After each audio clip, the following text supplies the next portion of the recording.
தேவனை விட மேம்பட்டவன் மனிதன், அதிலும் தமிழன். அவன் பொய் சொல்லுவானா? பொய் சொல்ல மாட்டான். அதுவும் ஒரு எழுத்தாளன். எழுத்தாளர்களுக்கு இருக்கிற தைரியம் இந்த உலகத்தில் யாருக்கு இருக்கிறது? ஒரு பேனா எத்தனையோ வரலாறுகளை மாற்றி அமைத்திருக்கிறது. பேனா இல்லைன்னு நினைக்கிறீங்களா? பேனா இல்லாத காலத்துல எழுத்தாணின்னு வச்சுங்க. ஏதோ ஒண்ணு, ஒரு எழுத்து ஒரு நாட்டையே, ஒரு தலையெழுத்தையே, ஒரு வரலாற்றையே மாற்றி அமைக்கக்கூடிய சக்தி உள்ளது. அப்படி ஒரு எழுத்தாளன் சிறுகதை மன்னன் ஜெயகாந்தன் அவர்கள் எழுதிய தமிழச்சி கதையை தான் இன்று நாம் கேட்கவிருக்கிறோம். தேவலோகத்துல சபை கூடி இருக்கு. அங்க கோபமா வராரு இளங்கோவடிகளார். தேவலோக சபையில இளங்கோவடிகளார் மிக கடுமையான கோபம். பல்ல நர நரன்னு கடிக்கிறாரு. அவருக்கு கோபம் நாரதர் மேல. ஏன்னா நாரதர் பூலோகத்துக்கு போயிட்டு வந்திருக்கிறார். பூலோகத்துக்கு போயிட்டு வந்த நாரதர் தமிழ்நாட்டை பத்தி தாறுமாறா சொல்லி இருக்கிறாரு. அங்க கற்பு இல்ல, உண்மை இல்ல, நேர்மை இல்ல, வறுமை இருக்கு, கலை இல்ல, பஞ்சம், பட்டினி, பசி, இவ்வளோ விஷயம் இருக்கு அங்க இருக்கு அப்படின்றாரு. இதை கேட்ட இளங்கோவுக்கு கடுமையான கோபம். நாரதன் மேல பயங்கர கோபத்தோட தேவேந்திரனை பார்த்து சொல்றாரு, இந்த நாரதனுக்கு நீங்க கடுமையா தண்டனை கொடுக்கணும் அப்படின்றாரு. நாரதன் சொல்றான், ஐயா நான் கண்ட காட்சியே கண்ட உண்மையை தான் நான் சொல்றேன். நான் போயிட்டு வந்தேன் பூலோகத்துக்கு, சஞ்சாரம் போயிட்டு வந்தேன். அந்த சஞ்சாரம் போயிட்டு வந்து பார்த்ததை சொல்றேன். இளங்கோ இதை மறுக்கிறாரு. நம்ம என்ன பண்ண முடியும்? நான் என்ன பொய்யா சொல்றேன் அப்படின்னு இந்திரன் கேட்கிறாரு. சரி, நடந்தது தெளிவா தான் சொல்லுங்களா அப்படின்றாரு. நாரதர் சொல்றாரு, நான் மறுபடியும் சொல்றேன், தமிழ்நாட்டுல நீதி இல்ல, நேர்மை இல்ல, உண்மை இல்ல, ஆண்மையும் இல்ல, பெண்மையும் இல்ல, கற்பும் இல்ல, காதலும் இல்ல, விபச்சாரம் மலிந்து கிடைக்கிறது. மானம் இழந்து, மதி இழந்து, வீரம் இழந்து, விவேகம் இழந்து கொழைகளாக தமிழர்கள் அங்க வாழ்ந்துகிட்டு இருக்கிறாங்க இப்படின்னு நாரதர் சொல்றான். இளங்கோவடிகளுக்கா கோபம் உச்சந்தலைக்கு ஏறுது. கற்பு இல்லையா? கற்பு. தமிழச்சி கண்ணகி வாழ்ந்த தேசத்துல கற்பு இல்லை நான் சொல்றேன் அப்படின்னு சொல்லிக்கிட்டே இருக்கும்போது அங்க என்ன அங்க சத்தம் அப்படின்னு கண்ணகி வரா.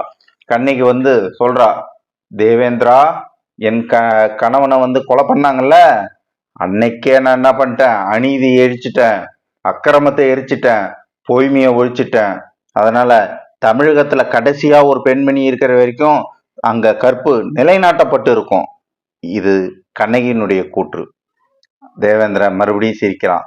நான் ஒன்றும் பொய் சொல்லலைங்க, நான் கண்டதை சொன்ன மறுபடியும் சொல்றேன். நீங்க வேணா தமிழகத்துக்கு போய் பாருங்களேன் அப்படின்னு உடனே இளங்கோவடிகளார் சொல்றாரு, ஆஹா, அந்த புண்ணிய பூமிய நான் போய் பார்க்க மாட்டேன்னா? எத்தனை நாள் தவம், எத்தனை நாள் ஏக்கம். ஐயோ, எனக்கு ஒரு வாய்ப்பு கொடுங்க, நானும் பூமிக்கு சஞ்சாரம் போயிட்டு வரேன் அப்படின்னு கண்ணகியும் இளங்கோவும் சஞ்சாரம் போறாங்க. பூமிக்கு வந்திருக்கிறாங்க. பூமிக்கு இறங்கி பார்த்தா மதுரை மாநகரம். மதுரை மாநகரத்துல வைகை ஆற்றங்கரையில இறங்கணுன்னே அந்த மண்ணை தொட்டு ரெண்டு பேரும் வணங்குறாங்க, தமிழ் மண். அந்த நேரத்துல ஒரு கோட்டையில ஒரு கொடியும் பறக்கல, எதுவும் பறக்கல. இவங்களை வராதன்னு சொல்லல, இருக்கிற அபாயத்தை சொல்லல. ஆனா இறங்குனாங்க. அங்க ஒரே நாத்தம். என்னடா நாத்தம்? நாகரிகம் வளர்ந்துருக்கு இல்லையா, நதிகள்லாம் நாத்தம் அடிக்கத்தானே செய்யும். சாக்கடை. வைகை ஆறு வற்றி இருக்குது, ஆனா முழங்கால் அளவுக்கு சாக்கடை ஓடுது, ஆற்றுல சாக்கடை ஓடுது. இதை பார்த்த உடனே மனம் துடிக்கிறாரு இளங்கோவடிகளார். அந்த நேரம் பாலத்து மேல தட தட தட தடன்னு ரயில் போகுது. கண்ணகி ஆச்சரியமா பாக்குறா, என்ன இது புது வகையான வாகனமா இருக்குன்னு. இளங்கோ சொல்றாரு, பார்த்தையா, தமிழகம் சொர்க்கபூமி எந்த அளவுக்கு முன்னேறி இருக்குது பாத்தீங்களா அப்படின்னு இளங்கோவடிகளார் சொல்றாரு. இத பார்த்துக்கிட்டே இருக்கும்போது அங்க இன்னொரு சத்தம், விசில். போலீஸ்காரர் ஊதுற விசில். அங்க என்ன, அங்க விடிஞ்சோம், இன்னும் உங்க வேலைலாம் முடியலையா? இன்னும் கிராக்கி பிடிச்சின்னு கிடைக்கிறியாமே நீனு? என்ன நினைச்சுட்டு இருக்கிற? இன்னும் ஒன்றும் தீரலையா அப்படின்னு உடனே, யாரை பார்த்து என்ன பேசுகிறாய் அப்படின்னு கேட்கிறாரு இளங்கோவடிகள். ஓ, உங்களை பார்த்தாயா? இளங்கோவடிகள் சொல்றாரு, ஐயா, நாங்கள் புனித யாத்திரைக்கு வந்திருக்கிறோம். இவள் என் சகோதரி கண்ணகி. கண்ணகி ஏன் கண்ணகி? கூச்சிக்காரியை கூட்டுக்குன்னு உன் இஷ்டத்துக்கு பேசுவ. நல்லா விடுறீங்கடா நீங்க. நல்லா போடுறீங்கடா குண்ட, வாங்க நடரா ஸ்டேஷனுக்கு அப்படின்னு இளங்கோடிகளார் கூப்பிடுறாரு. இளங்கோடிகளார் சொல்றார், மரியாதையா பேசுங்க ஐயா. என்னடா மரியாதை, விடிய காத்தால கேராக்கி பிடிச்சின்னு கிடக்குற உனக்கு என்னடா மரியாதை அப்படின்றாரு. இப்ப கண்ணகியினுடைய கையை பிடிச்சி தர தரன்னு இழுக்கிறாரு போலீஸ் ஸ்டேஷனுக்கு. வீரனாச்சே, வீரமிகுந்த தமிழ் தேசத்தில் வாழ்ந்தவராச்சே இளங்கோடிகள், சும்மா விடுவாரா? ஒரே அடி போலீஸ்காரனுக்கு, மயக்கம் போட்டு சுருண்டு விழுந்தான். அங்கிருந்து தப்பிச்சோன்னு போறாங்க. போயிட்டு மதுரை நகரை சுத்தி பார்க்கலான்னு போறாங்க. அங்க கலையும் இல்ல, ஒண்ணும் இல்ல. இரவு 7 மணி ஆச்சு. அங்க ஒரு மேடை போட்டிருக்கிறாங்க. அங்க ஒருத்தர் தமிழ் முழக்கம் பயங்கரமா பேசிட்டு இருக்கிறாரு. நான் எங்கள் நாட்டை மீட்காமல் விட மாட்டேன், தமிழ் தேசத்தை நான் காக்காமல் போக மாட்டேன் அப்படின்னு. இது வந்து கண்ணகி வாழ்ந்த பூமி, இது கம்பனும் திருவள்ளுவரும் இளங்கோவடிகளாரும் பல நீதிகளை சொன்ன பூமி அப்படின்ட்டு தமிழ்ல பறக்குது வசனங்கள். இதை பார்த்தவொடனே இளங்கோடிகள் சொல்றாரு, ஐயோ நம்ம தப்பா நினைச்சிட்டுமே, தமிழ் இன்னும் சாகவில்லை, தமிழ் வாழ்ந்து கொண்டுதான் இருக்கிறது. ஆனால் தமிழகத்தை யாரோ பிடித்து கொண்டு இருக்கிறார் போல இருக்கிறது. அதனாலதான் இந்த நிலைமை நமக்கு ஏற்பட்டிருக்கு இந்த தமிழகத்துல அப்படின்னு நினைச்சுக்கிட்டே இருக்கிறாரு. அந்த நேரத்துல ஒரு பெண்மணி அங்க ஒரு தமிழச்சி எச்சி சோத்த வழிச்சு திங்கிறா. அவ கூட ஒரு தமிழ் நாயும் தின்னுது. அவளோட வற்றி போன அந்த மார்புல ஒரு குழந்தை பாலை குடிச்சிட்டு இருக்குது. ஐயோ இது என்னடா கொடுமை இறைவா அப்படின்னு சொல்லி இளங்கோடிகள் நினைக்கிறார்.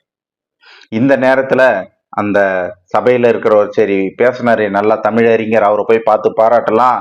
ஐயா வணக்கம், நானும் என் சகோதரியும் யாத்திரைக்காக வந்தோம் மதுரை நகருக்கு, உங்கள் தமிழை கண்டு வியந்தோம், உங்களை கண்டு நாங்கள் பெருமை அடைகிறோம் அப்படின்றாரு. அவரு ரொம்ப சந்தோஷம், நான் இங்க முனிசிபல் கவுன்சில்ல மெம்பரா இருக்கிறேன், என்னை பத்தி கேட்டு பாருங்க, யாரும் தெரியாதவங்களே இது சுதர்சனம் சொல்லி பாருங்க, யாரும் தெரியாதவங்களே இருக்க முடியாதுன்றாரு. இவர் பேசின பாதி இங்கிலீஷ் கலந்த தமிழ் புரியல இளங்கோடிகளுக்கு. சரி, இன்னைக்கு இரவு உங்க வீட்டுல தங்கிடலாமா அப்படின்னு இளங்கோடிகள் கேட்கிறாரு. ரொம்ப சந்தோஷம் அப்படின்னு சொல்லிட்டு ஏற இறங்க அவர் கண்ணகியை பாக்குறாரு. ஏமா உன் பேர் என்ன அப்படின்னாரு. கண்ணகி. கண்ணகியா, நல்ல தமிழ் பெயராச்சே. இளங்கோடிகளுக்கு ஆச்சரியம், என்னடா இது, தமிழர்களுக்கு தமிழில் பெயர் வைப்பதில் என்னடா ஆச்சரியம் இருக்கிறது அப்படின்னு இளங்கோவடிகளார் யோசிக்கிறாரு. இல்ல, அவருக்கு உண்மை புரியல. தமிழர்களுக்கு தமிழில் பெயர் வைப்பது ஆச்சரியம் இல்லாம வேற என்னவா இருக்க போகுது?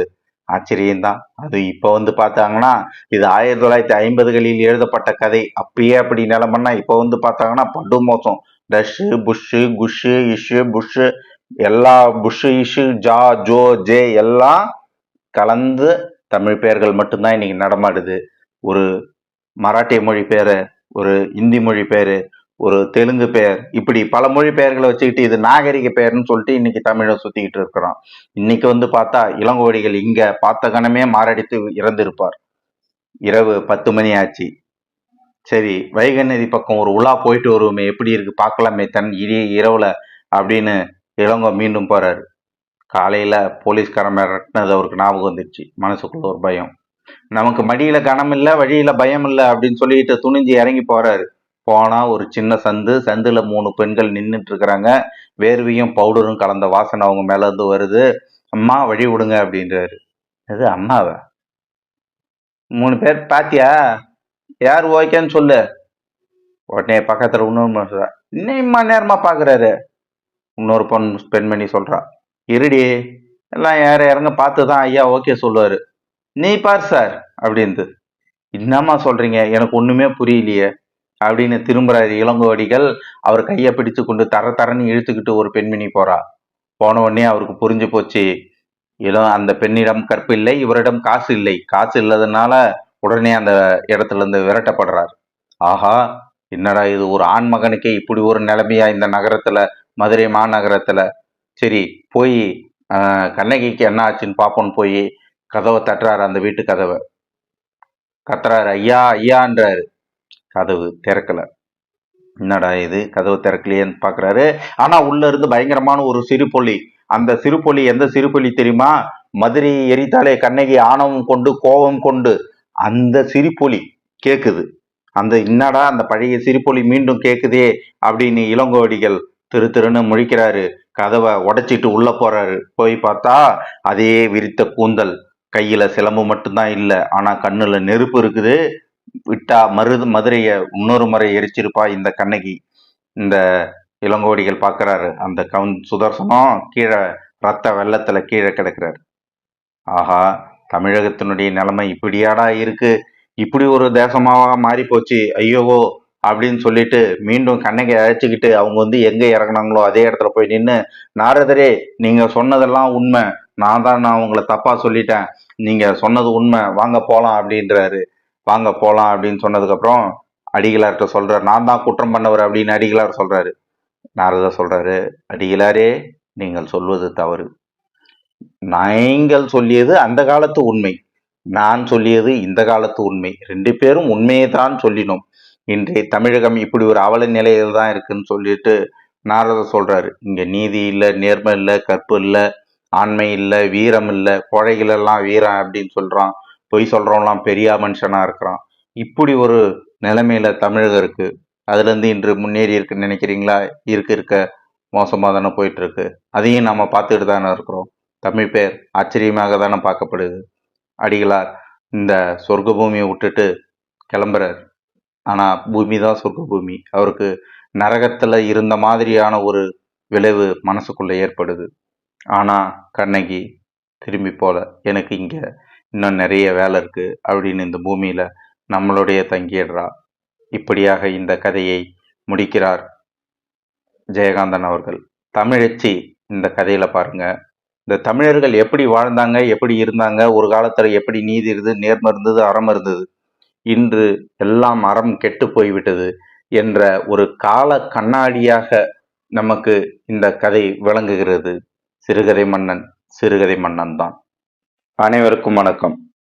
இன்று நாம் சிறுகதை மன்னன் ஜெயகாந்தன் அவர்களின் சிறுகதைகளில் எது எப்போது என்ற சிறுகதையினை கேட்கவிருக்கிறோம்.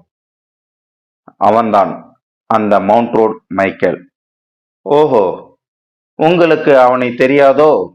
முக்கால் காலும் அரை காலுமான ஒரு முழுக்கால் சட்டை, அசல் ட்வீட், ஒன்றின் கிழிச்சலை மற்றொன்று மறைத்து உடலையும் மறைத்த 3 கோட்டுகள், கோட்டு பைகளில் கந்தல் துணிகள், காகித குப்பைகள், துண்டு பீடிகள், இத்தியாதி இத்தியாதி. இந்த கோலத்தில் 6 அடி உயரமுள்ள ஒரு கிழ உருவம் 4 அடி உயரமாய் வளைந்து குனிந்து திரியும் ஒரு மனித ராசியை எங்காவது சந்தித்திருக்கிறீர்களா? அவன்தான் மவுண்ட் ரோட் மைக்கேல். அழுக்கு படிந்த ஆனால் கிழியாத ஒரு பழைய காலத்து சர்ச்சில் தொப்பி. அதை எப்பொழுதும் அவன் கழட்ட மாட்டான். ஆமாம், தூங்கும் போதும் கூட. அது அவன் தலையோடு இணைந்த அங்கமல்ல என்பதற்கு அத்தாட்சி அவன் மோவாய் தாடிக்கு கீழே சேர்த்து கட்டியிருக்கும் சணற்கயிறுதான். அவன் மண்டையில் என்ன அற்புதம் மறைந்திருக்கிறதோ யாருக்கு தெரியும்? அவன் வாழ்வும் அதன் ரகசியங்களும் வயதும் அடர்ந்து தொங்கும் நரைத்த தாடிக்குள் அஞ்ஞான வாசம் செய்வது யாருக்கு தெரியும்? கையில் இருக்கும் பிரம்பு தடியால் தார் ரோட்டில் தட்டி தாளம் எழுப்பிக் கொண்டு தாளத்திற்கேற்ப இயேசுநாதர் வருவார், கேட்கும் வரம் தருவார் என்று பாடிய வண்ணம் அவன் திரிவதைக் கண்டு அவனை பிச்சைக்காரன் என்று நினைத்து சிலர் காசு தருவதும் உண்டு. எந்த சலனமும் இன்றி அதை வாங்கி கொண்டு அவன் சாவதானமாக நடந்து செல்வான். அவன் நடையின் கதியிலே எப்பொழுதும் ஒரு அமைதி இருக்கும். அவசர அவசரமாய் அவன் ஓடுவதை நான் கண்டிருக்கிறேன். அது எப்போது தெரியுமா? எங்காவது ஓர் எச்சில் இலை விழுந்தால் அவன் கைத்தடியின் தாளம் துரித கதியில் ஒலிக்கும். வளைந்து போன தொட்டி காலை கான்வாஷு தேய தேய அவன் இழுத்து கொண்டு ஓடுவான். அதோ அவன் வருகிறான். இயேசுநாதர் வருவார், கேட்கும் வரம் தருவார். அவனுக்கு எதிரே ஒரு சிறு கும்பல் வெள்ளை அங்கி அணிந்த கருப்பு பாதிரியார் ஒருவர். அச்சடிக்கப்பட்ட நோட்டீஸுகளை போவோர் வருவோர்களிடமெல்லாம் விநியோகித்துக் கொண்டிருக்கிறார். மைக்கேலின் கரமும் கும்பலிடையே நீள்கிறது. நோட்டீஸை வாங்கி கொண்டு ஒரு வீட்டின் வாசற்படியில் போய் அமர்கிறான். தோளில் இருக்கும் ஜோல்னாப்பை, அதில் என்ன இருக்கிறது? அந்த விசேஷம் அவனுக்கே தெரியாது. அதன் கணம்தான் அவன் தோளுக்கு தெரியும். அதை இறக்கி தலைக்கு அண்டை கொடுத்து கொண்டு தூணில் சாய்கிறான். கையில் இருக்கும் நோட்டீஸை முகத்துக்கு நேரே உயர்த்தி பிடிக்கிறான். இன்னும் கொஞ்சம் தள்ளி. ஆ, இப்பதான் எழுத்து கண்ணுக்கு தெரியுது. படிக்கிறான்.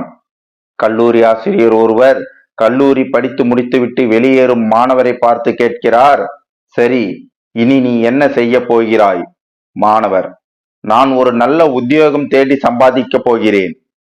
ஆசிரியர், அப்புறம் என்ன செய்வாய்? மாணவர், நிறைய பொருள் தேடி சேர்த்த பின் அழகும் குணமும் உள்ள ஒரு யுவதியை விவாகம் செய்து கொள்வேன்.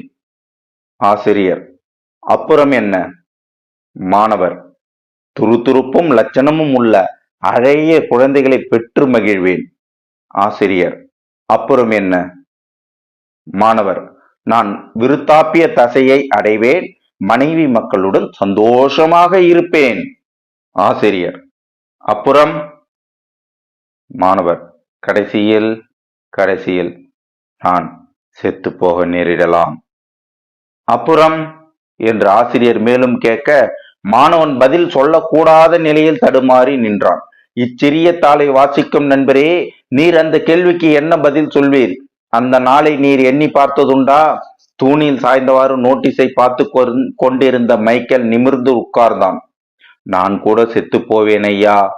இதை பற்றி நான் நினைத்து பார்த்ததுண்டா என்று எண்ணிய மைக்கேல் ஜோல்னா பைக்குள் கையை விட்டு குப்பைகளை கிளறி ஒரு புத்தகத்தை எடுத்தான். அவன் வாய் முணுமுணுத்தது. மேலும் நான் உங்களுக்கு சொல்கிறதாவது கேளுங்கள். அப்பொழுது உங்களுக்கு கொடுக்கப்படும். தேடுங்கள், அப்பொழுது கண்டடைவீர்கள். தட்டுங்கள், அப்பொழுது திறக்கப்படும். ஏனென்றால் கேட்கிறவனே பெற்றுக்கொள்கிறான், தேடுகிறவனே கண்டடைகிறான், தட்டுகிறவனுக்கே திறக்கப்படுகிறது. எதை தட்டுவது? எது திறக்கும்? எதை தேடுவது?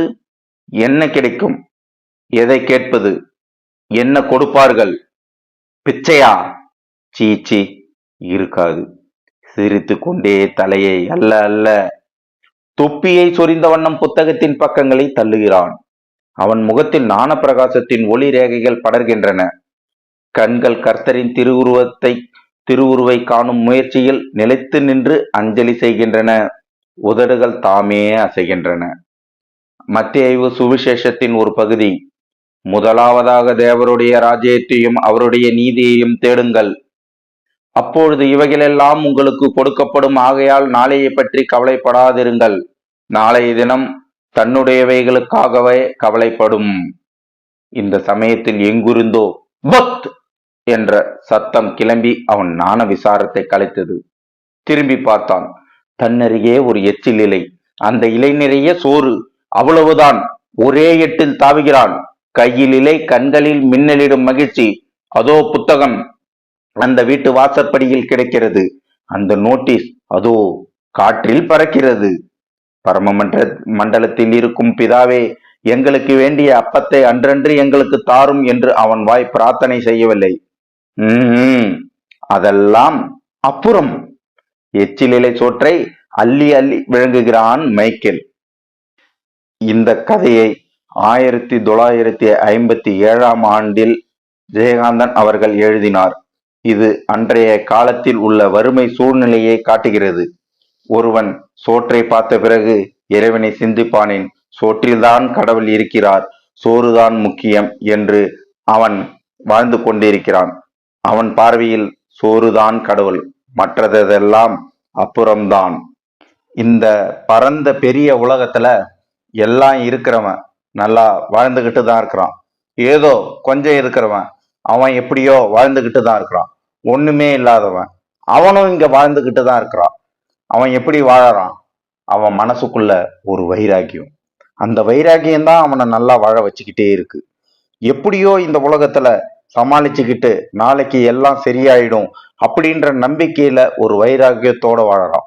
அப்படி வைராக்கியத்தோட வாழ்ந்த சிவப்பி என்ற பெண்மணியினுடைய கதைய ஜெயகாந்தன் அவர்களின் 2 குழந்தைகள் என்ற கதையில நாம இன்னைக்கு பார்க்க போறோம். ஒரு பெரிய நகரம், மாட மாளிகைகள், அடுக்குமாடி வீடுகள். இந்த நிகழ்வெல்லாம் கிட்டத்தட்ட 50 ஆண்டுகளுக்கு முந்தைய ஒரு நிகழ்வு. கிட்டத்தட்ட 1960களில் நடந்த ஒரு நிகழ்வு. அப்படி அந்த காலகட்டத்துல பெரிய பெரிய மாளிகைகளோட இருக்கக்கூடிய தெரு அப்படின்னு பாத்தீங்கன்னா, அது எவ்வளவு ஒரு பணக்காரவங்கலாம் வாழக்கூடிய ஒரு தெருவா இருக்கும் அப்படின்றத நாம யோசிச்சுக்கலாம். வக்கீல், டாக்டர் அப்படி பெரிய பெரிய ஆள்கள்லாம் வாழக்கூடிய ஒரு தெரு. அந்த தெருவுல பாத்தீங்கன்னா பெரிய மாளிகைக்கு பக்கத்துல சின்ன சின்ன கொட்டகைகள். அந்த கொட்டகையில என்ன இருக்கும்னு பாத்தீங்கன்னா மாடு கட்டியிருப்பாங்க. சில கொட்டகையில உள்ள கார் நிற்கும் நிழல்ல. பாருங்க, அந்த காலத்து நகரத்துகள்ல பெரிய வீடுகள்ல மாடுகள் வளர்த்திருக்கிறாங்க.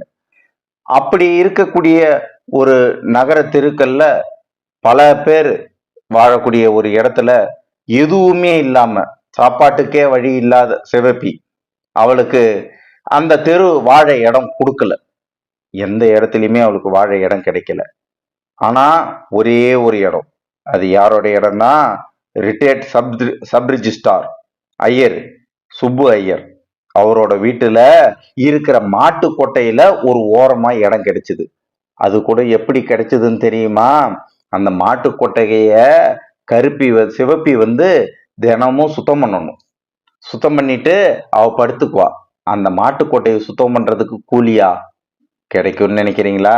அது எப்படி கிடைக்கும்? அது மாட்டு கொட்டகை இல்லைங்க, அது சிவப்பியோட தங்குற இடம். அந்த இடத்துக்கு வாடகை வாங்க மாட்டாங்க.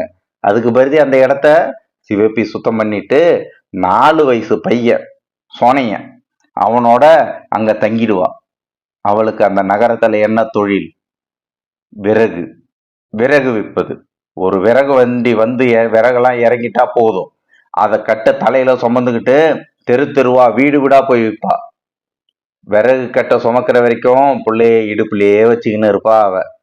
பேருதான் சிவப்பி. ஆளு அட்டக்கருப்பு. அட்டக்கருப்பா இருந்தாலும் நல்ல வாட்டமான ஒரு தேகமாக உடைய ஒரு பெண் அவ. அந்த தெருவுல இப்படியெல்லாம் சமாளிச்சு இந்த விறக வித்து வாழ்ந்துட முடியுமா? ஏன் அந்த தெருவுல வாழறா அப்படின்னு பார்த்தோம்னா, 6 மாசத்துக்கு முன்னாடி அவளோட கணவர் கருப்பையா தேவர் ஏதாவது வேலையை தேடிட்டு வர அப்படின்னு பஞ்சம் பழைக்க வடக்க போயிருந்தார். நினைக்கிறீங்க என்னடா வடக்க இருக்கிறவன் தான் பஞ்சம் பழைக்க இங்க வரான்ட்டு? இல்ல, இங்க இருந்து பஞ்சம் பழைக்க வடக்க போயிருந்தார். அவங்க சொந்த ஊரு ராமநாதபுரம் ஜில்லா. ராமநாதபுரம் மாவட்டத்துல விவசாயம் மழை எதுவும் இல்லாதனால நம்ம நாட்டினுடைய வடக்கு பகுதியை நோக்கி போனாரு. 6 மாசம் ஆச்சு, எந்த தகவலும் இல்ல. அவளை இரு நான் வரேன் அப்படின்னு மதுரை வீதியில விட்டுட்டு போனார். இவனும் வைராக்கியத்தோட அந்த கை குழந்தையான சோனையனை வச்சுக்கிட்டு வாழ்ந்துகிட்டு தான் இருக்கிறா. அந்த விறக வந்து இறங்கினதுக்கு அப்புறம் தலையில சுமந்துக்கிட்டு போவா. அப்ப இடுப்புல இருக்கிற புள்ள சோனையன் இருக்கிறான்ல, அவனை ஓரமா உட்கார்ற கண்ணா, அம்மா வந்துடுறேன் இதோ அப்படின்னு காலனாவுக்கு ஒரு முறுக்கு வாங்கி கையில கொடுத்துருவா. அந்த புள்ள ரோட்டு ஓரத்துல அமைதியா உட்காந்துருப்பான். உட்காந்துக்கிட்டு அந்த முறுக்கை கையில வச்சுக்கிட்டே உட்காந்துருப்பான். அவங்க அம்மா வர வரைக்கும் தின்னவே மாட்டான்.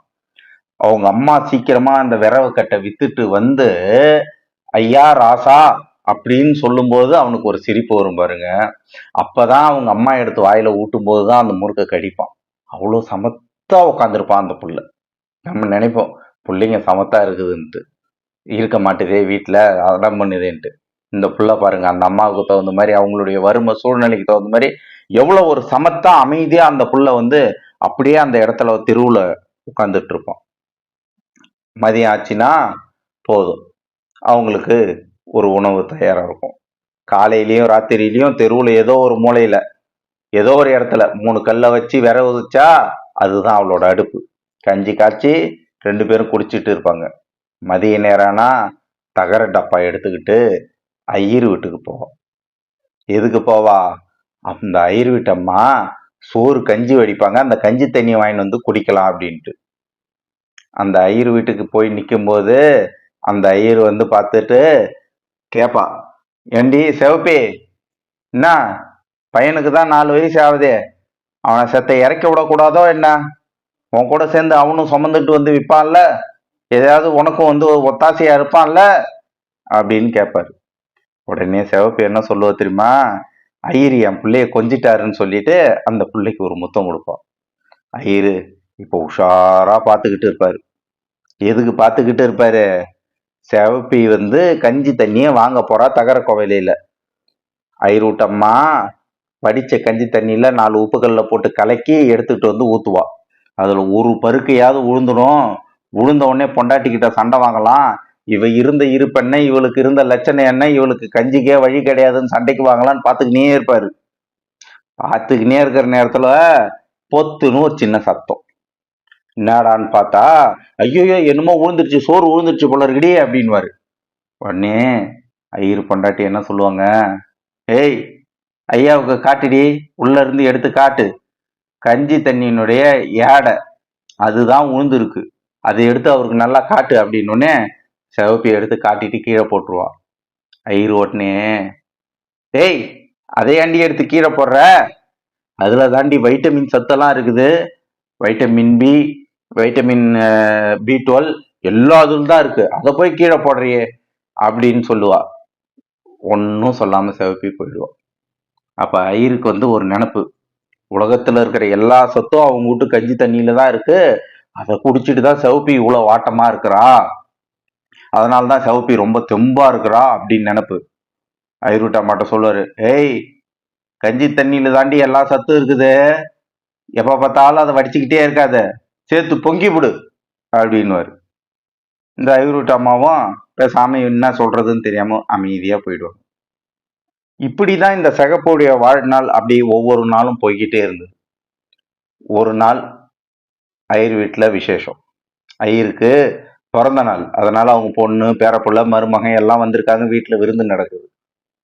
சிகப்பி பகல் ஆயிடுச்சு, 11-12 ஆகுது.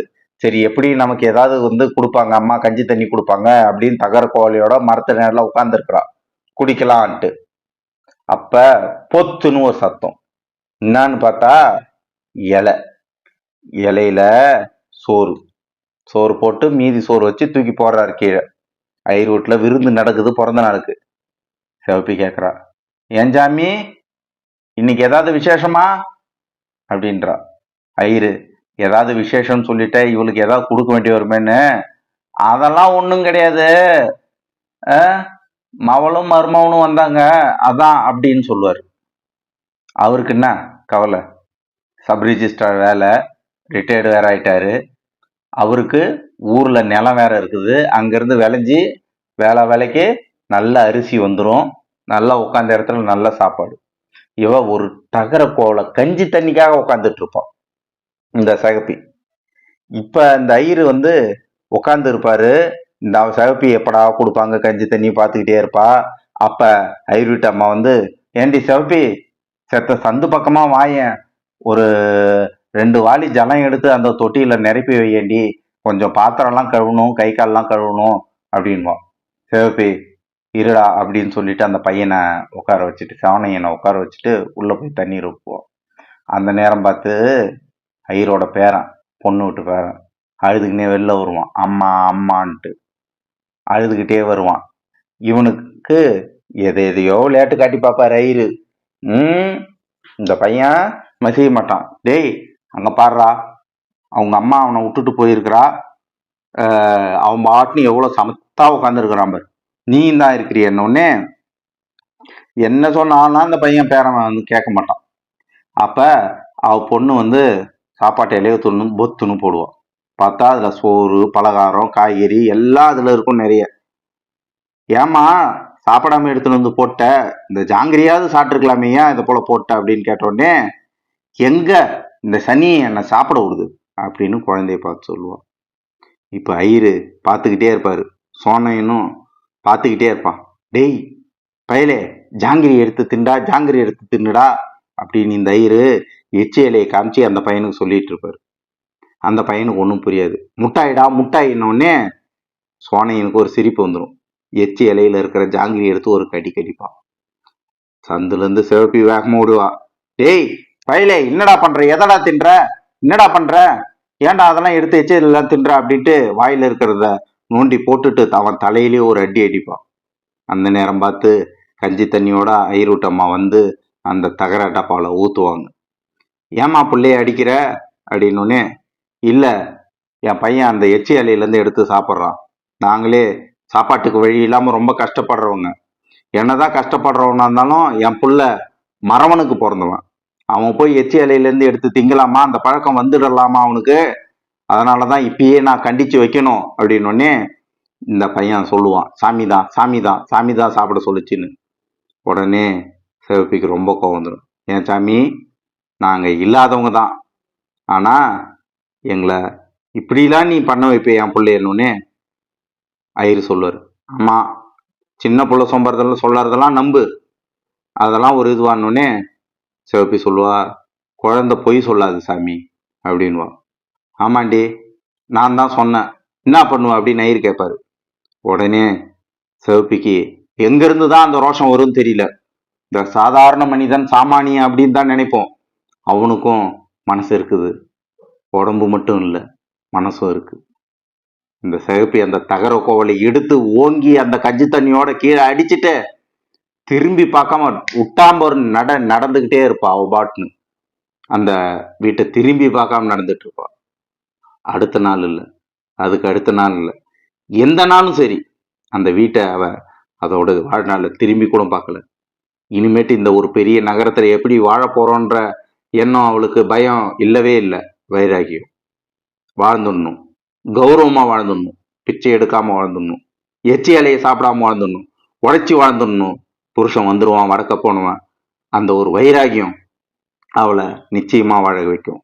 அப்போ கூட ஐயர் என்ன சொல்றாருன்னா, ஏய், கஞ்சி தண்ணியில தாண்டி எல்லா சத்தும் இருக்கு, அதை வடிச்சிடாத, பொங்கி விடுன்றாரு. அவ நினைக்கிறா, என்ன இந்த ஐயரு கூட இப்படி ஒரு குழந்தையாட்டம் நடந்துக்கிறாரு, அவன் தான் ஒரு குழந்தைன்னா அப்படின்னு நினைச்சிட்டு அந்த அம்மா என்ன சொல்றதுன்னு போறா. சிகப்பியும் வைராகியத்தோட வாழலான்னு போயிட்டே இருக்கிறான். நிச்சயமா அவ நல்லா வாழ்ந்திருப்பான். வணக்கம் நண்பர்களே.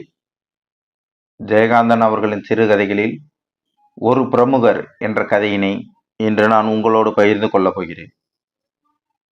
அது ஒரு கிராமத்து சாலை. அந்த சாலை ஓரமா ஒரு பாழ் மண்டபம் ஒன்று இருக்கு. அந்த பாழ் மண்டபத்துக்கு பக்கத்துல ஒரு வேல மரம், அந்த வேல மரத்துல ஒரு காட்டுக்கொடி படர்ந்திருக்கு. அந்த காட்டுக்கொடி வயது முதிர்வின் காரணமாக கிட்டத்தட்ட மடியும் தருவாயில் இருக்கு. அந்த கொடியில ஒரு பழுப்பு நிறத்துல இலை ஒண்ணு இப்பையோ அப்பியோ அப்படின்னு சொல்லிக்கிட்டு பூமி கிட்ட வரங்கேட்டு தொங்கிட்டு இருக்கு. அதுக்கு கீழே ஒரு மண்ணுருண்டை, அந்த மண்ணுருண்டைக்கு பக்கத்துல ஒரு எறும்பு புற்று, அந்த எறும்பு புற்றுக்குள்ள இருந்து ஒரு கட்டெரும்பு ஒண்ணு வெளியில வந்தது. அந்த வெளியில வந்த கட்டெரும்பு தன்னோட மீசைய போர் வீரனை போல அப்படியே மீசையை முறுக்கி விட்டுக்கிட்டு மீசைய சீவிக்கிட்டு வெளியில வந்து உலகத்தை பார்க்குது.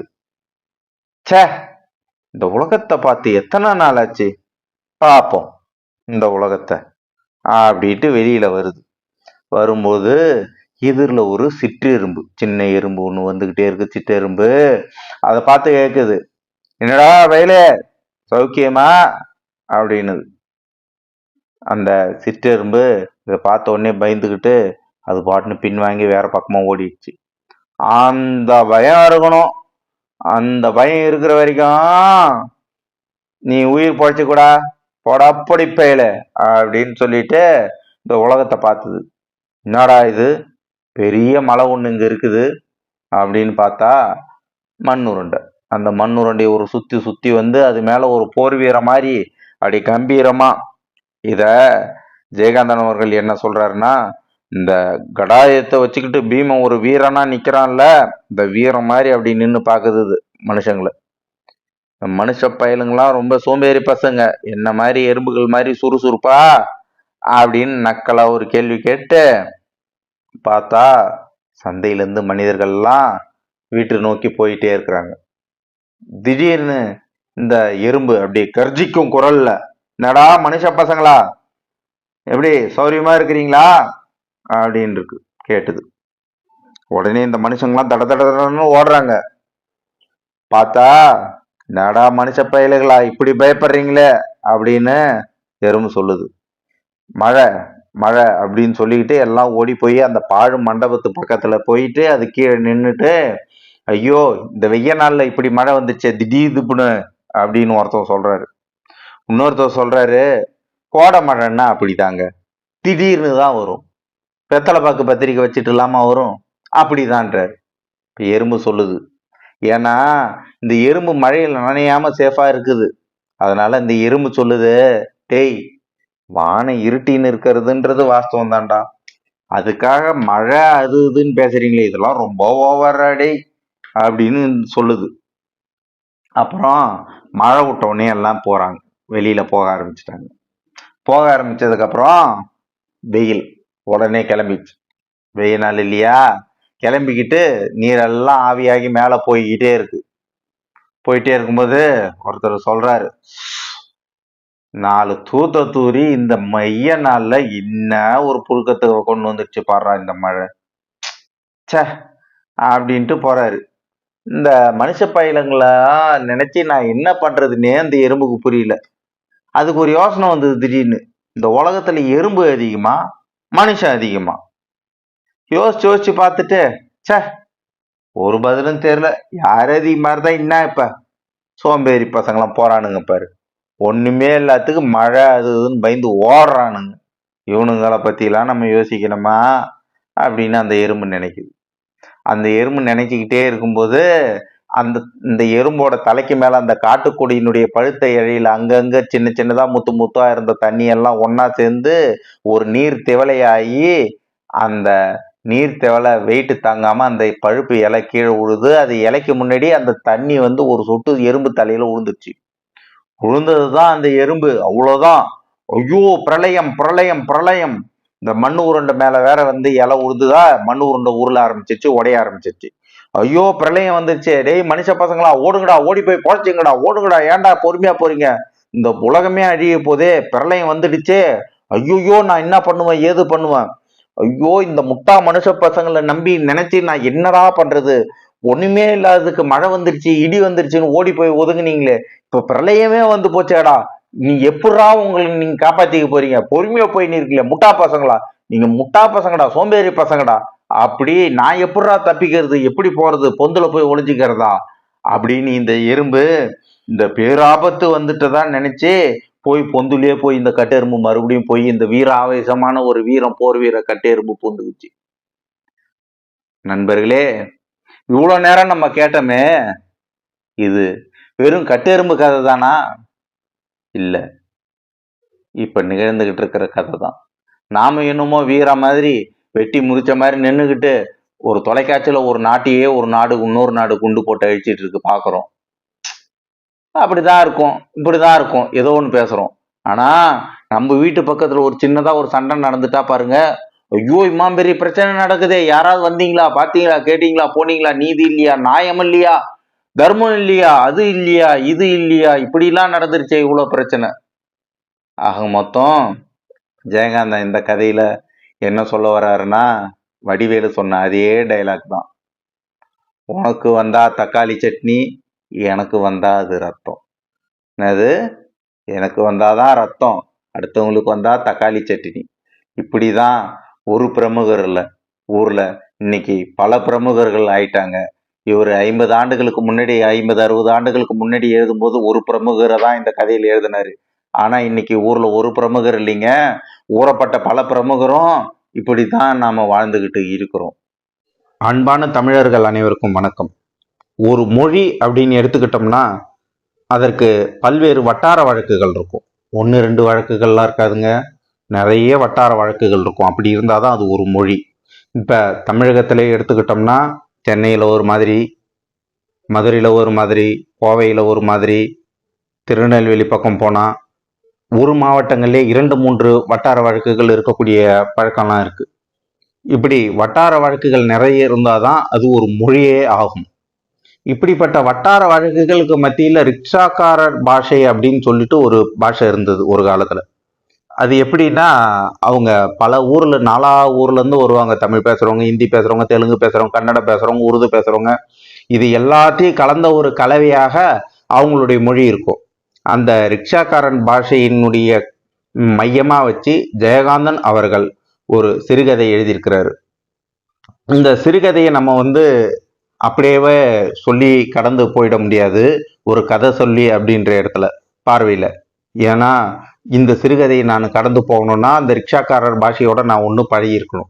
அதனால சில இடங்கள்ல இந்த ரிக்ஷாக்காரர் பாஷையோட படிச்சுட்டும் சில இடங்கள்ல கதையாகவும் நாம கடந்து போகும். இப்ப ஒரு ஆள் பேசுறாரு, யோ என்னயா சோமாரித்தனம் பண்றீங்க, எவன் ஆத்தா சம்பாரிச்ச துட்டு? சும்மா கேட்கலையா? உழைச்ச துட்டு நைனா, உழைச்ச துட்டு. ஐசா பேமானியாங்கிறீங்களே, இந்த ஜோக்கெல்லாம் நம்ம கையில காட்டாது நீனா என்று உறக்க சத்தமிட்டு ஒருத்தவன் பேசிட்டு இருக்கிறான். அவன் ஊடு கட்டி பேசுறான். அவர் பேரு கிஷ்ட. கிருஷ்ணன் பேரு, கூப்பிடுறது கிஷ்டன்னு கூப்பிடுவாங்க.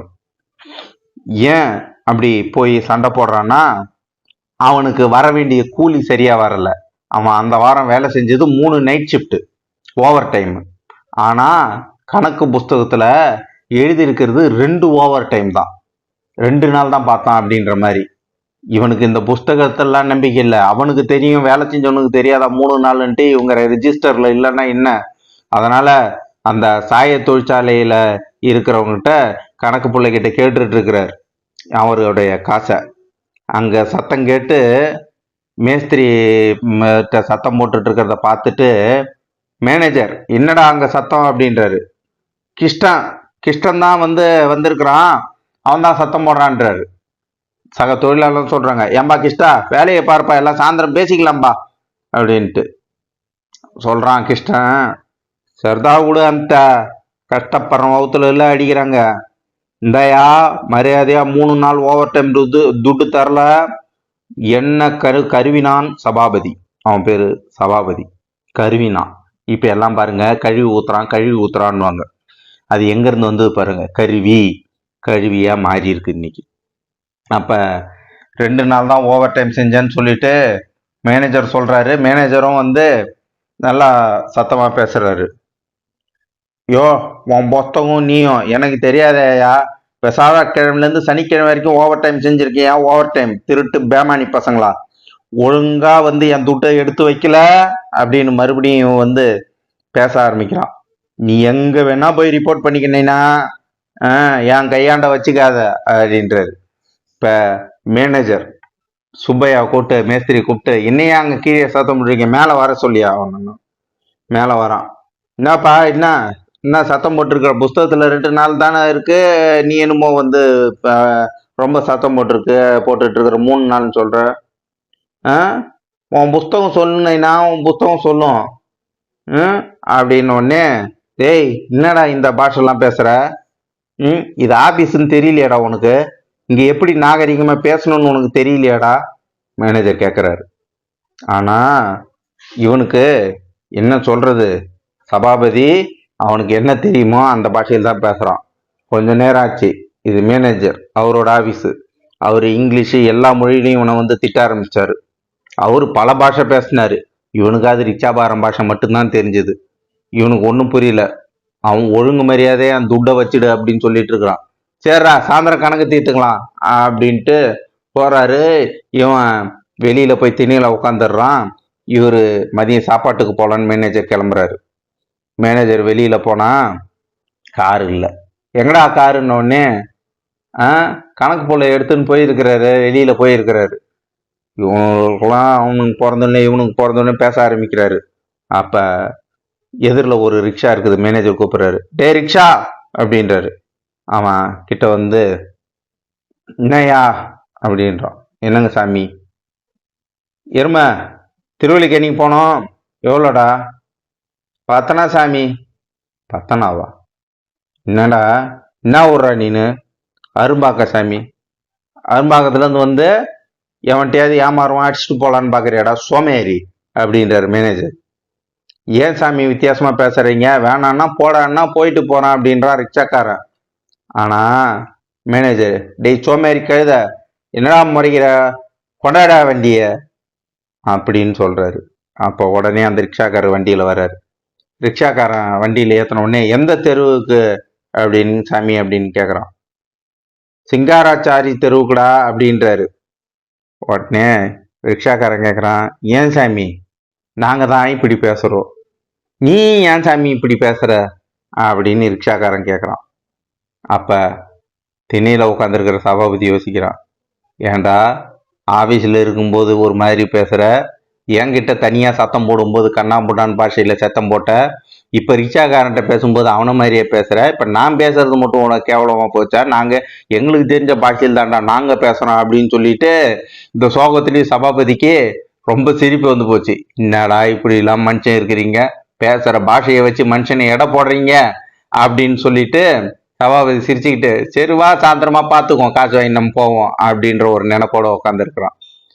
நண்பர்களே, இப்படிதான் நம்ம பேசக்கூடிய வார்த்தைகளை வச்சு ஒரு மனிதன் எடை போடுறோம். ஒரு மனிதன் அவனுடைய பேசக்கூடிய வார்த்தை அப்படின்றது அவன் வாழக்கூடிய பகுதி, அவன் செய்யக்கூடிய தொழிலை பொறுத்து தான் இருக்கு. அது அவன் கிடையாது. அந்த பாஷை பேசுறதுனால அவன் மோசமானவன் கிடையாது, அவன் கெட்டவன் கிடையாது. அவன் குடிச்சிட்டு இருக்கிறான்னு கூட அவனை நம்ம கெட்டவன் சொல்ல முடியாது. ஒவ்வொரு மனுஷனுக்குள்ளேயும் நல்லவன் கெட்டவன் ரெண்டுமே அவனுக்குள்ள ஒளிஞ்சிக்கிட்டு தான் இருக்கு. அதுவும் சாமானியர்களுக்குள்ள நல்லவன் தான் அதிகமா இருக்கிறான். ஆனா தன்னை உயர்வா மேன்மையா பெரிய மனிதரா காட்டிட்டு இருக்கிறான் பாருங்க, அவனுக்குள்ளதான் பல கொடூரமான உருவங்கள் எல்லாம் அங்க தூங்கிட்டு இருக்கும். பல மிருகங்கள் நமக்குள்ள முடிச்சிட்டு இருக்கிற மிருகத்தை விட பெரிய பெரிய மிருகம்லாம் அந்த உடம்புக்குள்ள தூங்கிட்டு தான் இருக்குது. ஒரு பாஷையை வச்சோ, ஒரு ஆடை அலங்காரத்தை வச்சோ, ஒரு அகத்தை வச்சு ஒரு மனுஷனை அப்படி நம்ம எடை போட்டுட்ட முடியாது அப்படின்னு சொல்லிட்டு ஜெயகாந்தன் அவர்கள் இந்த சிறுகதை மூலமா நமக்கு சொல்ல வர்றார். அனைவருக்கும் வணக்கம்.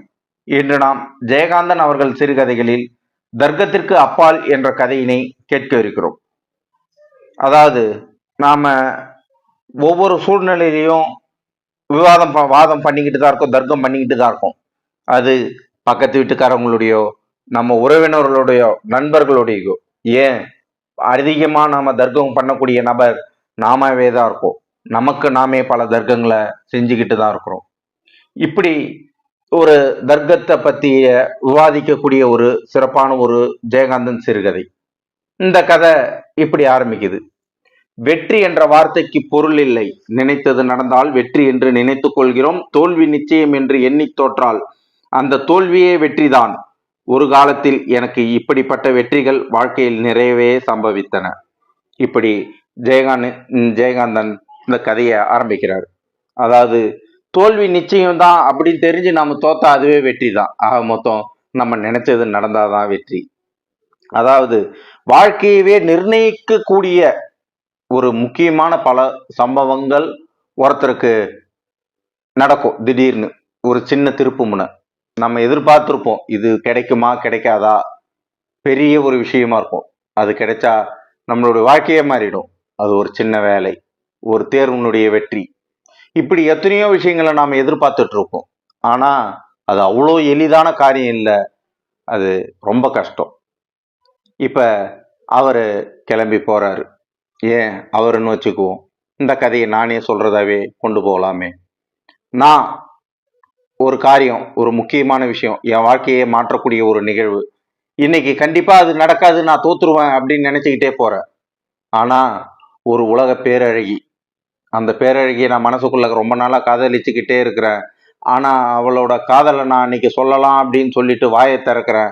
நான் வாயை திறந்து நான் உன்னை காதலிக்கிறேன்னு சொல்லி முடிக்கிறதுக்குள்ளேயே அவ என் கையில வந்து விழுந்து அவ எனக்கு 1000 முத்தங்கள் அள்ளி கொடுத்து எனக்கு அணைச்சுக்கிட்டா எப்படி இருக்குமோ, அப்படி ஒரு நிகழ்வு எனக்கு அன்னைக்கு கிடைச்ச வெற்றி. ஆக மொத்தம் அது தோல்வின்னு வச்சுக்கலாம். ஏன்னா நான் அன்னைக்கு அது நடக்காதுன்னு நினைச்சிட்டு இருந்தேன். ஆனா அது நடந்துடுச்சு. வாழ்க்கைய மாற்றப்போகுது. இந்த வெற்றிய இல்ல, இதை நீங்க தோல்வின்னு கூட வச்சுக்கலாம். இதை நாம கொண்டாடாம இருக்க முடியுமா? கொண்டாடிதான் ஆகணும். என்ன பண்றது? நம்ம 1960கள் அந்த காலகட்டத்துக்கு போனோம்.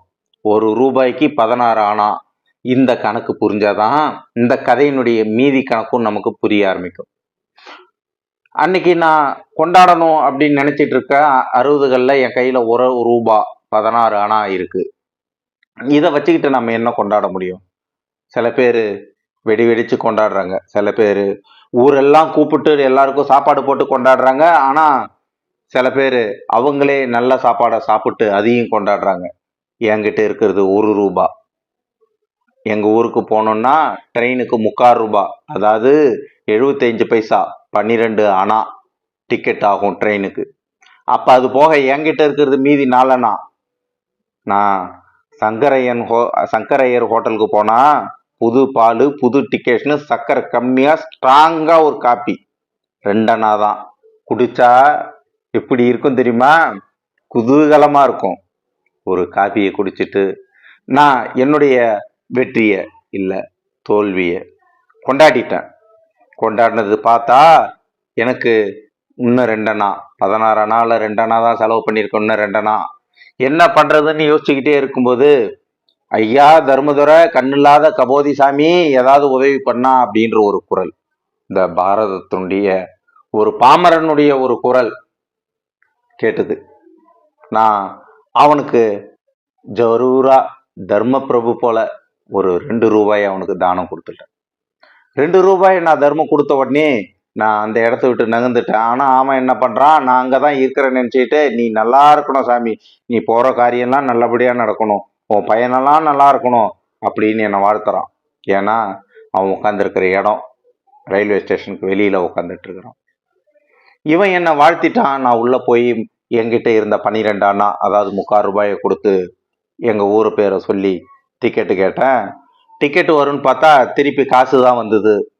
அங்க சொன்னாரு டிக்கெட் கவுண்டர்ல, ஏம்பா என்ன 4 ஊர் உலகம் தெரிஞ்சுதான் வாழறியா இல்ல தெரியாம தான் நீ வாழறியா?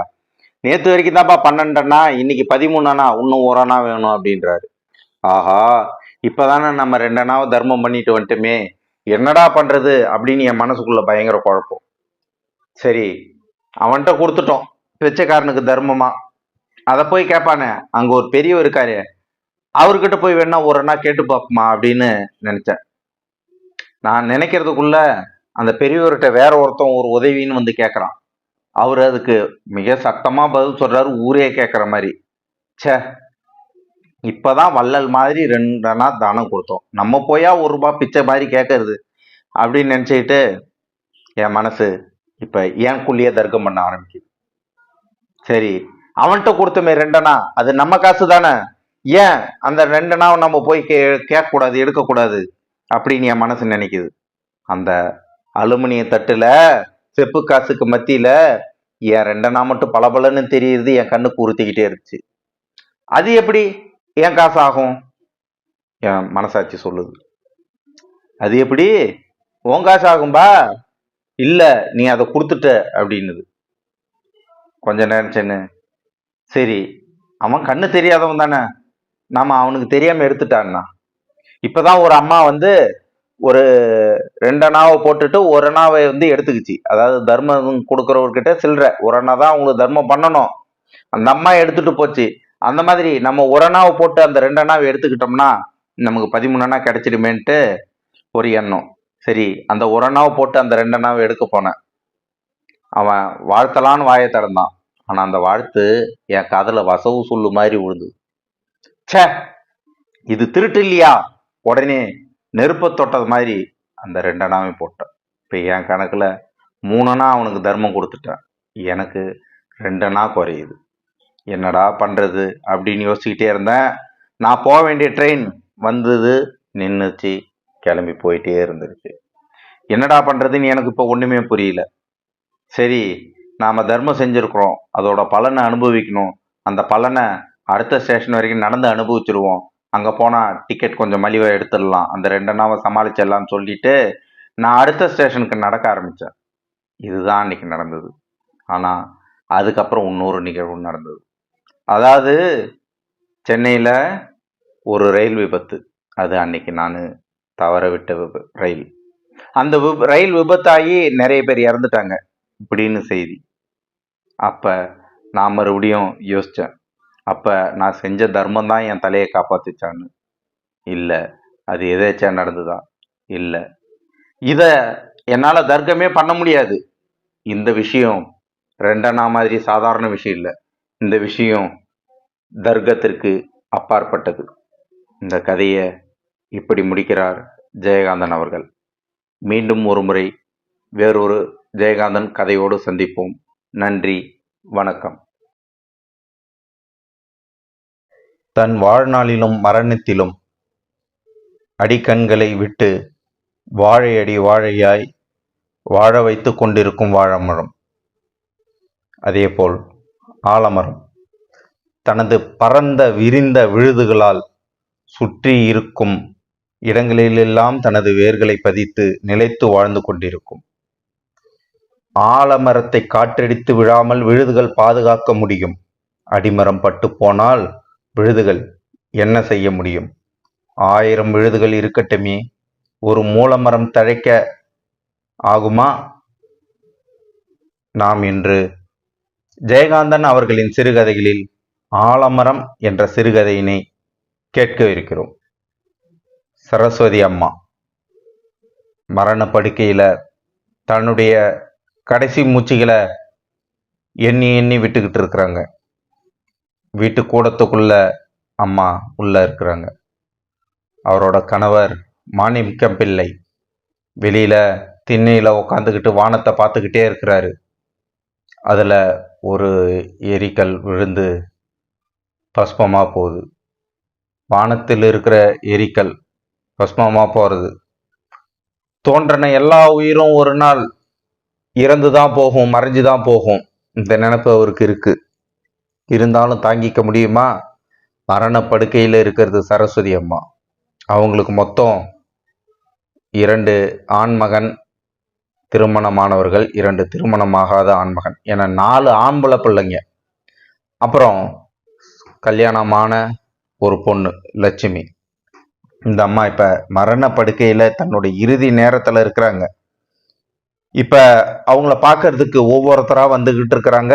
அவங்கள எல்லாரையும் கூட்டுக்கிட்டு வர வேலைய பார்த்துட்டு இருக்கக்கூடியவர் மருத குதிரை வண்டிக்காரு. அவருக்கு காலையில இருந்து இதே வேலை தான். அவங்க ஊரு ரயில்வே ஸ்டேஷன்ல இருந்து வீட்டுக்கு வரவங்களெல்லாம் நின்று கூட்டுட்டு வரணும். ஏன்னா உயிர் போறதுக்குள்ள கடைசியா ஒரு தடவை பார்த்துருவோம், கடைசியா ஒரு சொட்டு பால் தண்ணியாவது வாயில ஊத்திடுவோம். அந்த உயிர் இருக்கும்போதே அந்த உயிரை நம்ம ஒரு தடவையாவது அந்த அம்மா முகத்தை பார்த்துருவோம் அப்படின்றதுக்காக ஒவ்வொருத்தரா வராங்க. மூத்த மகனும் மருமகளும் பெங்களூர்ல இருந்து வராங்க. அவங்களும் வந்து என்ன ஆச்சு அப்படின்னு பார்க்கலான்னு வராங்க. வரும்பொழுது மூத்த மகனுக்கு ஒரே படபடப்பு. அம்மா உயிரோட இருப்பாங்களா இருக்க மாட்டாங்களா? வந்து பார்க்கறான். வாசல்ல கூட்டம் இல்லை, விளக்கு எரியல, ஊதுவத்தி வாசம் வரல. நல்ல வேலை, நேரத்துக்கு வந்துட்டோம். அந்த நினைப்போட மூத்த மருமகன் உள்ள போறான். அவரு அப்பா பார்க்கறாரு, கண்ணு கலங்குது. வேற எதுவும் அங்க பேசுறதுக்கு வார்த்தை இல்லை. இந்த நேரத்துல என்ன கேட்க முடியும்? மருமகன் மட்டும் எப்படி இருக்கிறாங்கன்னு கேட்கறா. இருக்கா, போய் பாருமா அப்படின்றார். உள்ள போய் பார்த்ததுக்கு அப்புறம் நேரம் ஆச்சு. இரவு ஆனதுக்கு அப்புறம் சும்மா இருக்க முடியுமா? எது நடந்தா என்ன, நல்லதோ கெட்டதோ, வயிறு பசிச்சுதான் ஆகும். சோறு வடிச்சாச்சு, புளி ஊத்தி குழம்பு வச்சாச்சு. எல்லாருக்கும் அந்த சாதம் பரிமாறப்படுகிறது. உள்ள வந்து பந்தியே நடந்துகிட்டு இருக்கு. இந்த நேரத்துல மருமக வந்து கூப்பிடுறா, மாமா அப்படின்னு கைய பசங்கினே திரும்பி பார்க்கறாரு. ஆனா அவர் எதிர்பார்த்தது வேற ஒண்ணு. ஏதோ செய்தி வரும் அப்படின்ட்டு. சாப்பிட வாங்க அப்படின்றா. வேணாம் அப்படின்னு அமைதியா தலையாட்டிடுறாரு. ஏன்னா அவர் எதிர்பார்த்த அந்த செய்தி வேற.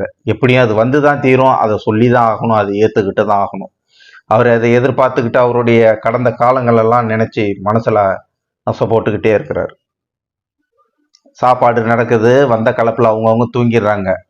மகன்கள் 2 பேரும் அவங்க ஆலமர விழுதுகளா அடுத்தடுத்து தனக்கான வாரிசுகளை உருவாக்கி, மனைவி அவங்களுக்கான குடும்பம் உருவாயிடுச்சு, அவங்களுக்கான தொழில் உருவாயிடுச்சு. 2 இளைய பசங்க, ஆம்பளை பசங்க, அவனுக்கு கல்யாணம் பண்ணல. அடுத்த வருஷம் எப்படியும் கல்யாணம் பண்ணிடலாம் அப்படின்னு இருந்தா. மகளுக்கு சில பாத்திரங்கள்லாம் வாங்கி வச்சிருந்தா, அதையும் கொடுத்துடலாம் சரி அப்படின்னு வச்சிருந்தா. அதுக்குள்ள நாம என்ன செத்தா போயிடுவோம் அப்படின்னு அந்த அம்மாவுக்கு ஒரு நினைப்பு. நாம எல்லாரும் வாழ்க்கையில இப்படிதான் நாம நினைச்சுக்கிட்டே இருக்கிறோம். நாம இப்படின்னா உடனே இறந்துருவா போறோம்.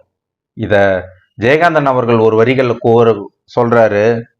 பாவம் மனிதர்கள் சாகுமறை அதற்குள் செத்துவிட மாட்டோம் என்று நம்பி சாவு விரித்த வலையில் நடந்து கொண்டே பிறகு என்றோ ஒரு நாள் மரணம் என்னும் மாய நிழலாட்டத்தின் கீழே சிக்கி மறைந்து விடுகிறார்கள். அது போல அந்த அம்மா அதுக்குள்ள செத்துருவோமா அப்படின்ற ஒரு எண்ணத்துல இருந்துட்டு இருக்கிறாங்க. நாம கூட அப்படி ஒரு எண்ணத்துலதான் இன்னைக்கு வாழ்ந்துகிட்டே இருக்கிறோம் இல்லையா? அந்த அம்மா நினைப்போட படுத்துக்கிட்டு இருக்கிறாங்க. அந்த அம்மா கடிகாரத்தை பார்க்கறாங்க. கடிகாரத்தை பார்த்து மணி என்ன அப்படின்னு கேட்க வராங்க. ஆனா வாய் வரல, குளறுது. அதுக்கப்புறம் மருமக புரிஞ்சுக்கிட்டு, அத்தை 8:15. அந்த அம்மா கேட்குறாங்க, லட்சுமி அப்படின்றாங்க. நான் லட்சுமி இல்லாத பெரிய பாப்பா, பெரிய பாப்பா, பெரிய மருமவ. லட்சுமி வரல கேட்குறாங்க. யாரு லட்சுமி? பொண்ணு, ஒரே பொண்ணு. இந்நேரம் லட்சுமி வரா அப்படின்னா கடுதாசி வந்திருக்கும். முன்னாடியே கடுதாசி வந்திருந்ததுன்னா அந்த அம்மா, ஐயோ என் பொண்ணு வரப்போறாளே, மருமக வரப்போறாளே, என் பொண்ணுக்கு தேங்காய் சாதம் பிடிக்குமே, மருமகனுக்கு முறுக்கு பிடிக்குமே, முறுக்கு மாவு அரைக்கணுமே, இடிக்கணுமே, என் பொண்ணு நாளைக்கு வந்துருவா, நாளைக்கு வந்துருவா, தோ இன்னும் 1 மணி நேரத்துல வந்துருவா அப்படின்னு சொல்லிக்கிட்டே இருப்பாங்க. வந்ததுக்கு அப்புறம் பொண்ணுக்கு பிடிச்சதெல்லாம் இந்த அம்மா சமைச்சு கொடுத்துக்கிட்டே இருப்பாங்க.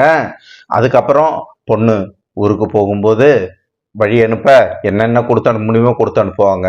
இந்த தடவை சில்வர்ல காபி ஃபில்டர் கேட்டிருந்தா வாங்கி வச்சிருந்தாங்க, கொடுக்க மறந்துட்டா. அதே நினைப்பு தான். சரி, நாம அடுத்த தடவை கொடுத்துருவோமே, அதுக்குள்ள செத்தா போயிட போறோம். அடுத்த தடவை வர்றதுக்குள்ள சாவு அந்த அம்மாவுக்கு வந்துடுச்சு. எப்படியோ அந்த நினைப்போட இவங்க படுத்துட்டு இருக்கிறாங்க. இப்போ இன்னும் 2 மணி நேரம், கடவுளே இவ்வளோ நேரம் நீ என் உயிரை வந்து கொடுத்து வச்சிருந்த இத்தனை வருஷமா, இன்னும் ஒரு 2 மணி நேரம் என் பொண்ணு வந்துருவா, பாவம் குழந்தை ஏமாந்துருவா, ஒரு தடவை உயிரோட என்ன அவ பார்த்துட்டா, நான் அவளை பார்த்துட்டா நிம்மதியா நான் போய் சேர்ந்துருவேன் அப்படின்னு இந்த அம்மா நினைச்சுக்கிட்டு அப்படியே கடிகாரத்தை பார்த்துக்கிட்டே இருக்கிறாங்க. மணி நகர மாட்டுது. எப்படியும் 10:15 மணிக்கு டவுன்ல இருந்து வர பஸ் வந்துடும், வண்டி வந்துடும். அந்த வண்டியிலிருந்து எப்படியும் பொண்ணு வந்துருவா, 10:30 மணிக்குள்ள வீட்டுக்கு வந்துருவா. ஒரு 2 மணி நேரம் இந்த உயிரை பிடிச்சிக்க கூடாதா? இந்த 2 மணி நேரம் நல்லா இருந்தா என் பொண்ணுக்கு தேவையானதெல்லாம் நான் செஞ்சு வச்சிட மாட்டேனா? எத்தனை எண்ணம் அந்த உயிர் ஊசலாடக்கூடிய ஒரு நிலையிலையும் அந்த அம்மாவுக்கு. அப்படியே நேரம் ஆக ஆக ஒவ்வொருத்தரா படுக்க ஆரம்பிக்கிறாங்க. மாணிக்கம்பில்ல எதுவும் சாப்பிடாம கண்ணை கலங்கிக்கிட்ட வானத்தை பார்த்துக்கிட்டு அப்படியே அமைதியாக உட்காந்துட்டு இருக்கிறார். அந்த ஒரு செய்தி தான் எதிர்பார்த்துக்கிட்டு. மருமக மறுபடியும் வரா காப்பி கொண்டு. காப்பியை கொடுத்த உடனே குடிக்கிறாரு. அவ போட்ட காப்பி இப்படியா இருக்கும், குடிச்சா எப்படி இருக்கும் அப்படின்னு நினச்சிக்கிட்டு ஏதோ ஒரு நினப்புல அந்த காப்பியை மடக்கு மடக்குன்னு தண்ணி மாதிரி குடிச்சிடுறார். அந்த சூடு கூட அவருக்கு சரியா தெரியல, குடிச்சிடுறார். எல்லாரும் படுக்க போறாங்க. இப்போ ஒரு மருமக மட்டும் பக்கத்துல இருக்கிறா. அம்மாவனுடைய உடம்பு ஜில்லுட ஆரம்பிக்குது, கை காலெல்லாம் கொஞ்சம் கொஞ்சமா ஜில்லுட்டு போயிட்டே இருக்கு. மணி 10. இன்னும் கொஞ்ச நேரம் அந்த உயிர் இருந்துடக்கூடாதான்னு நினைச்சுக்கிட்டே இருக்கிறாங்க. அதுக்குள்ள கண்ணெல்லாம் சுழல ஆரம்பிக்குது. எல்லாரும் வராங்க, பால் ஊத்துறாங்க. பால் வாய்க்குள்ள போல காது வழியா தலைக்காணிக்கே வந்துடுது. ஆமா, சரஸ்வதி அம்மா இறந்துடுறாங்க. எல்லா ஏற்பாடுகளும் நடக்குது. தலைமாட்டில் வெத்தலை விளக்கு வச்சாச்சு, ஊதுபத்தி ஏற்றி வச்சாச்சு. எல்லாரும் ஆட ஆரம்பிச்சிட்டாங்க. வாசல்ல லட்சுமி வரா. ஒரே வாரத்தை அம்மான்னு கத்துறா. இவரு அப்பா லட்சுமின்னு கத்துறாரு. அந்த சூழ்நிலைய யாரும் அவ்வளோ எளிதா ஒரு விளக்கி சொல்லிட முடியாது. எல்லாம் நடக்குது. மறுநாள் எல்லா ஏற்பாடும் விடிய விடிய நடந்துக்கிட்டே இருக்கு. காலையில் மூங்கில், கீற்று, பாடை, கொல்லிச்சட்டி எல்லா ஏற்பாடுகளும் ஆயிடுச்சு. ஒரு பெரிய ஆலமரம் விழுந்துடுச்சு, சாஞ்சிடுச்சு. இப்போ நல்லடக்கம் செஞ்சே ஆகணும். அதுக்கான ஏற்பாடு நடந்துக்கிட்டு இருக்கு. எல்லாரும் நல்லடக்கம் நடந்தது. 2 நாள் ஆச்சு. மகன்கள்லாம் கொஞ்சம் மறந்த மாதிரி இருக்கிறாங்க. இளைய மகன் 2 பேரும் கொஞ்சம் வருத்தத்தில் தான் இருக்காங்க. சோறு போட தாய் இல்லை. அவங்களுக்கும் 1 வருஷத்துலேயோ 2 வருஷத்துலேயோ அது மாறிடும். ஆனால் மக எல்லாருக்குமே அந்த நினைப்பு மாறிடும். மகளுக்கு அவளோட குடும்பம், அவளோட வீடு. மாணிக்கம் பிள்ளை தனியாளா அங்கே உட்கார்ந்துட்டு இருக்கிறார். வானத்தை பார்க்குறார், பூமியை பார்க்குறார். அவரோட நினைப்பு அந்த திருமண நாள்லேருந்து இந்த மரண நாள் வரைக்கும் ஒவ்வொரு நினைவுகளையா அசை போட்டு கொண்டு பார்த்துக்கிட்டே இருக்கார். இப்படிப்பட்ட ஒரு நிகழ்வு ஒவ்வொரு இல்லங்களிலும் ஒவ்வொரு நபருக்கும் நடந்திருக்கும். ஆனால் இதை ஒரு இலக்கியமா, ஒரு எழுத்தா, ஒரு நயமா ஜெயகாந்தன் அவர்கள் எழுதி வச்சிருக்கிறாரு. உங்களால் முடிஞ்சா இந்த கதையை கண் கலங்காம படிச்சு பாருங்க. நன்றி, வணக்கம்.